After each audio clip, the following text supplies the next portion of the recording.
All right. So this is a this has been a persistent issue in the lab, and it has to do with improper use of image analysis. We've had, I've had some things where images were overprocessed. Things got through review twice, and they were accepted, and then separate non-scientists who work for journals, scanned images and they saw that they were overprocessed. Okay, and so then we have to go through these things, and I have to figure out what people did. I'm also, before final submission now, I'm taking extra care now to reprocess people's figures, but I don't really feel I should be doing this. This should be taken care of, before. And I realize, the issue is, well, I'm reviewing the paper, I'm reading it, I should notice that it's overprocessed. That's, there's a lot of things going on. That gets missed. And then kind of at the last stages, that's why I'm taking care of this. Okay. So, so here's an image. So I'm just going to show you images from my lab. I'm not going to show you, so so this has been 3 different papers now. One of them I'm not going to show.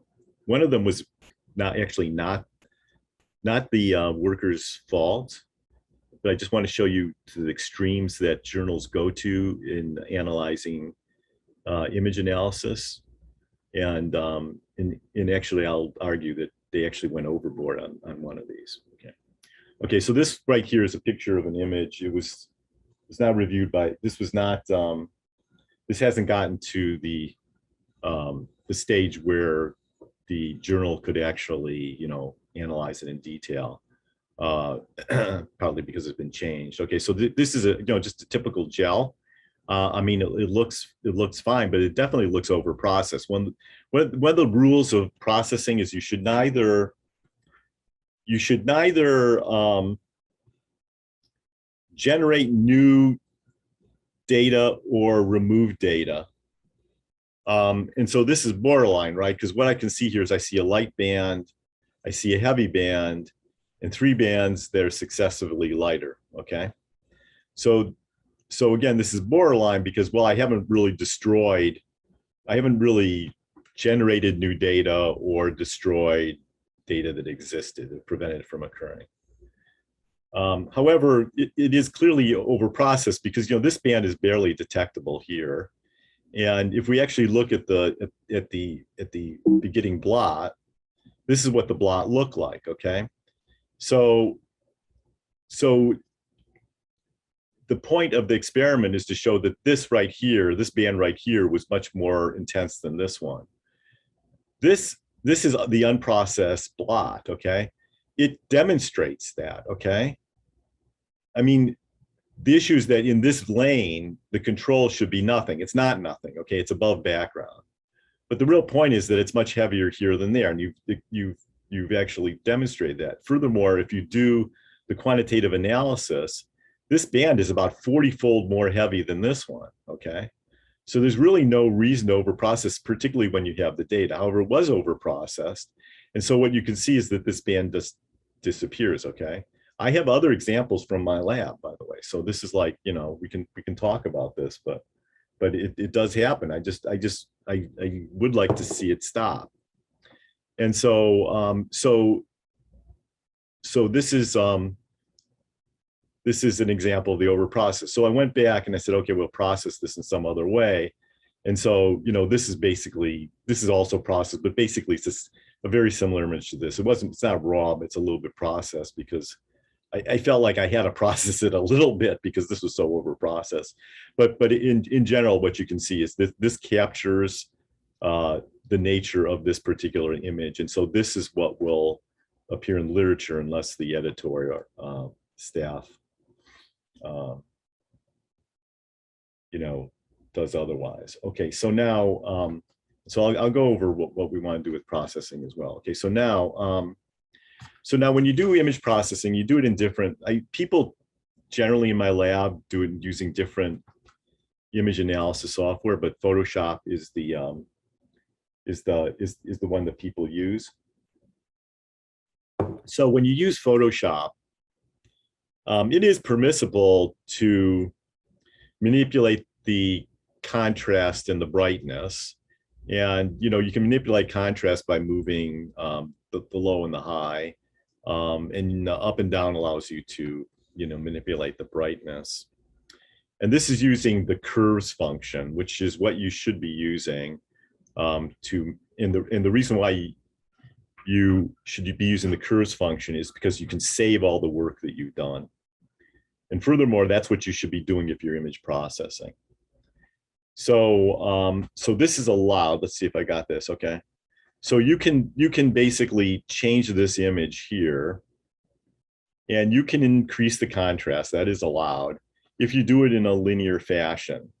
But again, you have to do it in a fashion that does not destroy or amplify differences in an unreasonable fashion that makes features disappear or appear in the process. And so these types of transformations are allowable. And again, so what you're looking at is a linear response of the inherent data to what the image is going to look like, okay, to the pixel intensity. So it's a linear response.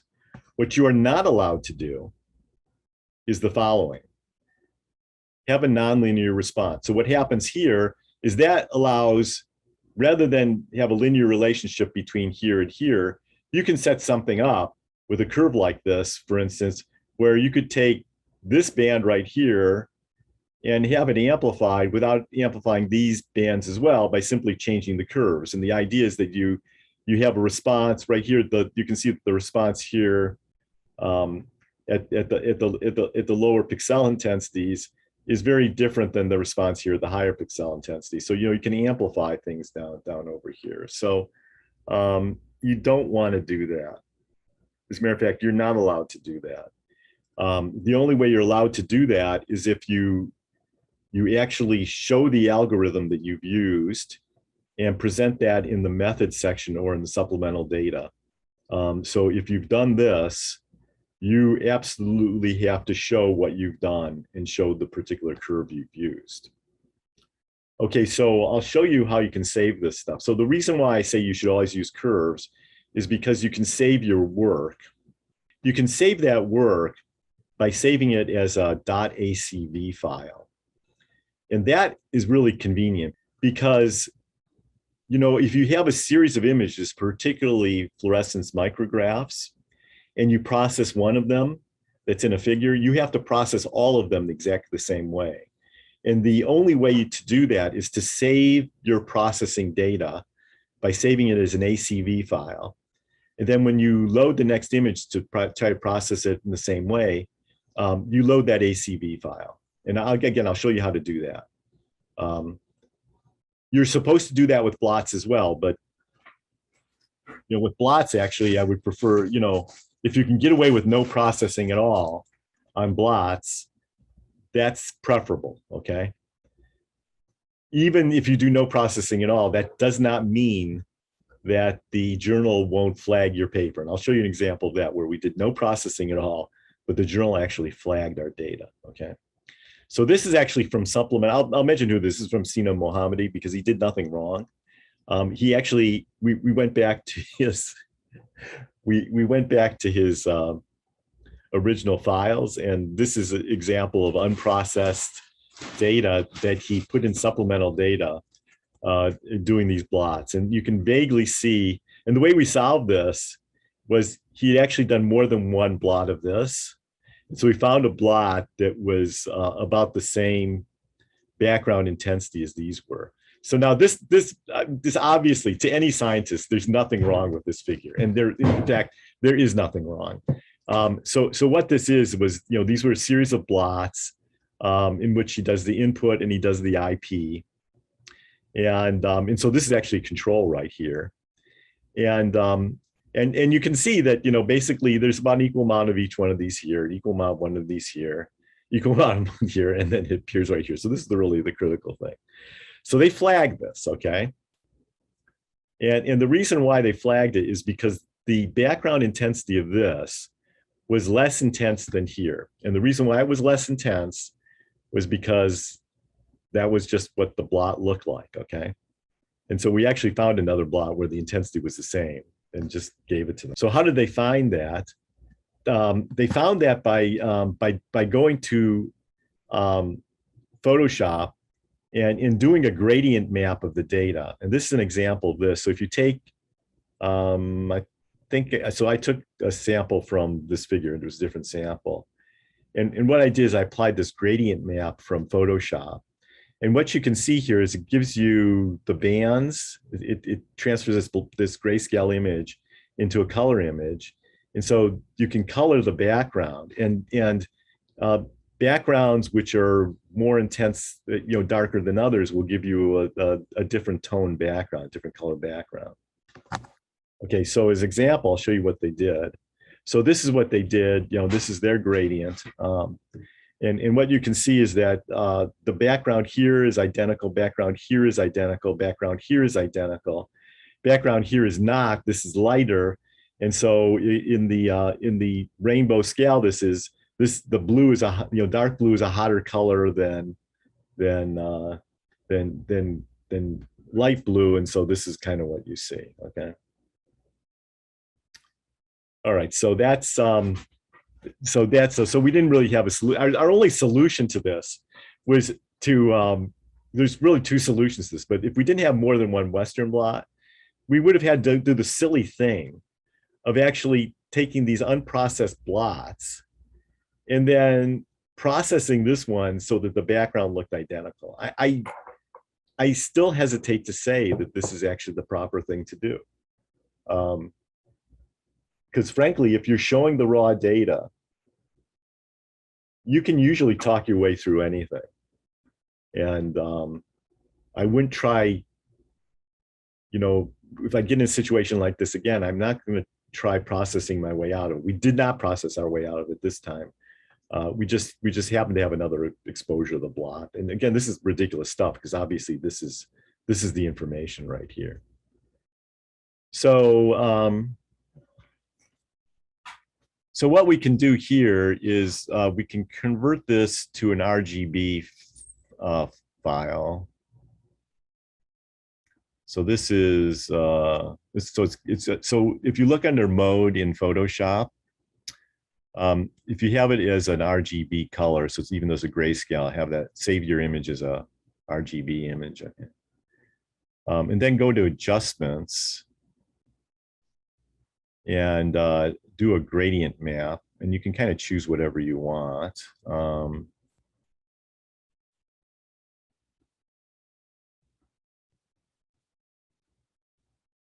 Iridescent is one gradient map you could do. I'm not sure which one they did.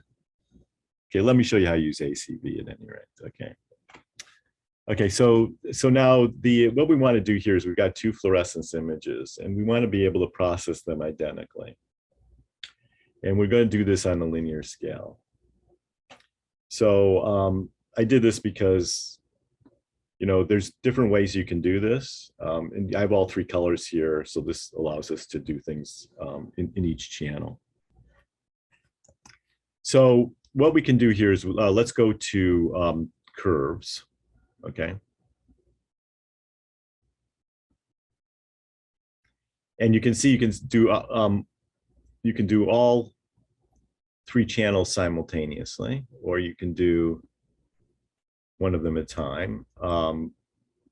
You should always be doing them one at a time, okay? And so let's start with blue, which is like super high contrasty here, okay? So then we can manipulate this. Notice that you can get rid of a nucleus if you want, okay? Or you can change this in this way, okay? Which increases the contrast, like so. So let's just give just a very small increase in contrast here. and then increase the threshold. Okay. So if you increase the threshold here, you can see that you have to be really bright in order to see anything. But let's just increase the threshold a little bit here. And so now we've got a slight increase in contrast. I don't know, I can't see blue very well, but what you can see is this has now moved this over on linear scale over to here. So we've adjusted the blues. Then let's go and adjust the reds, okay? Again, we can adjust this, you know, so that the reds become very intense. Or you can make the reds disappear, which you don't want to do.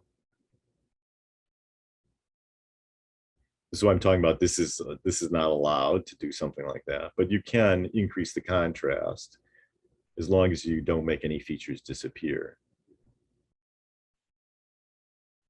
For something like this, if this were, you know, like individual bacteria, I don't know if they are, and this is just, you know, background, which I don't think it is. You could, you know, amplify these, but that's not what this is. So, so basically, these features all have to be retained. You know, both the, you know, this little glare here as well as the individual features. I mean, you can set this up so that you can make this a little more prominent, so that you can see it a little easier, so that you can clearly see a gradient of color, but you can't get rid of that. You absolutely can't.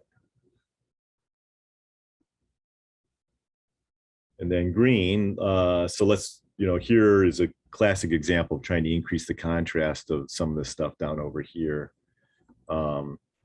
So let's make that more intense.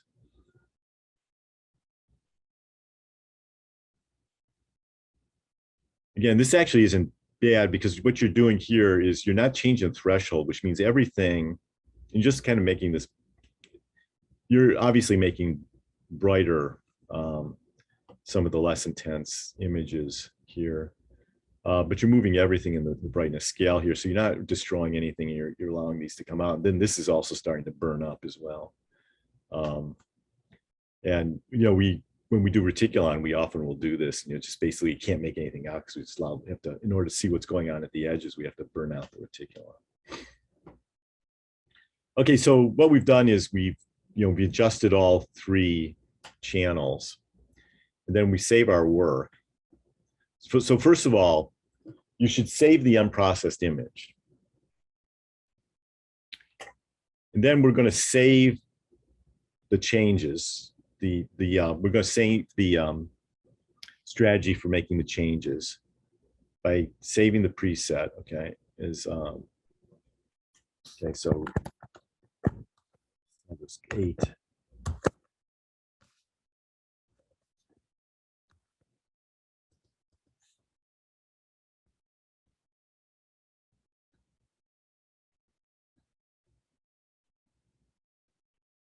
So that's saving it as an ACP file. Okay.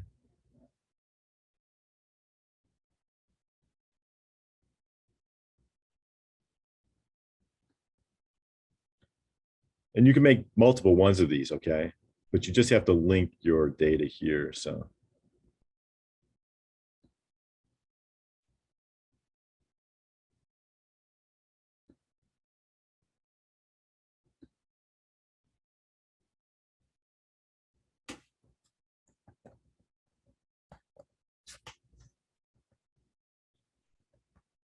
okay, so now we've saved it. So, and you should name these so that you can link your ACV adjustment to the changes you've made in your image.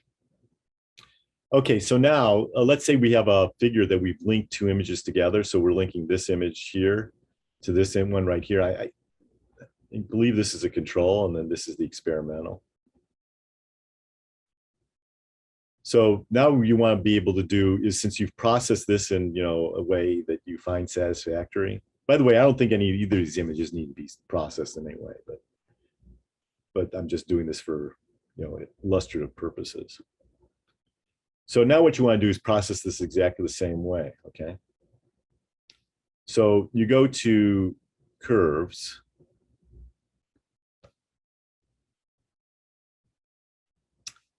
And then you don't do anything, okay? You just load the ACV file that you did before. You have to load the same thing, okay?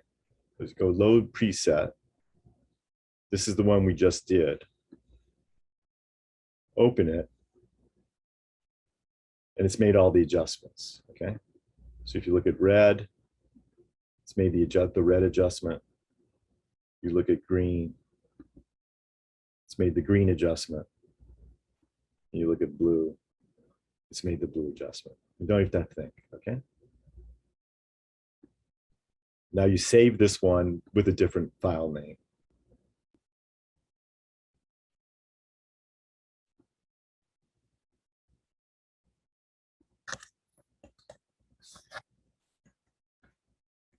So now for purposes of publication now, you set up a folder that has this all set up so that you have like a process folder and an unprocessed folder.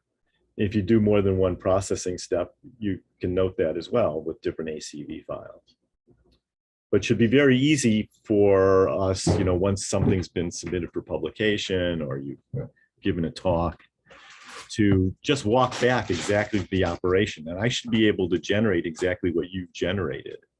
So, you know, so I'll go back to open the recent. Let's see. So this is this thing right here. Let's see. So this is export adjust. Let's see. Open recent.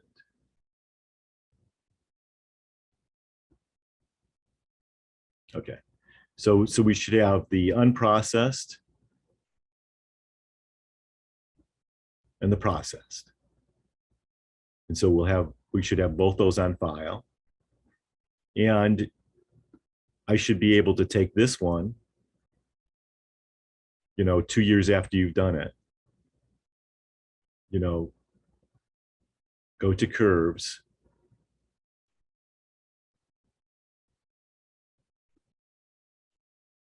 load the preset, go right here, open, okay. So now this image should look the same as this one. And it does. Okay, so that's how we were able to double check our work. And then furthermore, this one's been processed exactly the same way as this one has. What that ends up doing, so the way, again, sort of the way journalists figure this out is they set up these gradients and then look at the background. That's the easiest way to see things. And so as a result, you know, these backgrounds are going to look identical, right? Because we process them the same way. But it's not unusual for people to do things where these backgrounds can look really different. I mean, you know, I'll do an adjustment here. And you'll see this. Let's just do RGB. This is a common thing here.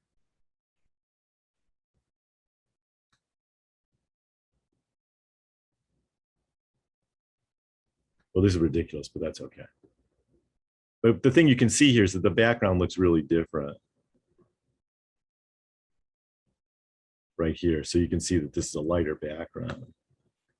And so, you know, that's automatic. And then that will come through by, you know, the same way they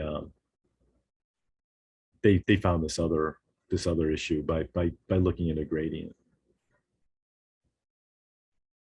Let's see.